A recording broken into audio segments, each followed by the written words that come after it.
So from there, what I have to say is that, you know, what made this situation different was that the entire leadership team was clear about the fact that, look, we've got data, and the data is not pretty, and the data is inexcusable, and we've got to start thinking about this, and not just in a one-shot deal, but we want a series of meetings. And that's what really made this unique, is that there was a way to have this be a series of conversations that were all going to be data-driven.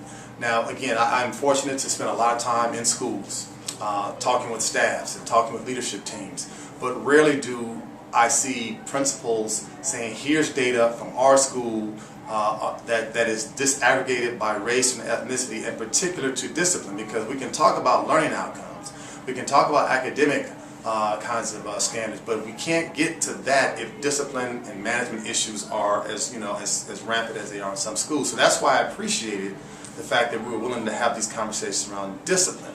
Part of what we saw here was the fact that we had a small African American population, like we see in lots of schools across the district, across the country, but yet they were very disproportionate in terms of who was being disciplined, who was being referred to the office. And so this is something that lots of schools see and don't really begin to probe into why they see it, and don't begin to say, what can we do to begin to disrupt these kinds of approaches. So the idea that we were going to use each of these sessions, these 4 or 5 or I think 6 sessions around data, around having the staff dissect the data, having the staff talk about the data, having the staff begin to sort of look at themselves, was a very different approach than what you see in most schools. Oftentimes when I go to other schools, the conversation is so steeped in what students don't have, what students are lacking, what parents don't have, what parents are lacking. And so it becomes a vent session, becomes a blame game session, and at the end of the day you spend an hour or 2 hours and you really haven't sort of moved in any direction differently than where you were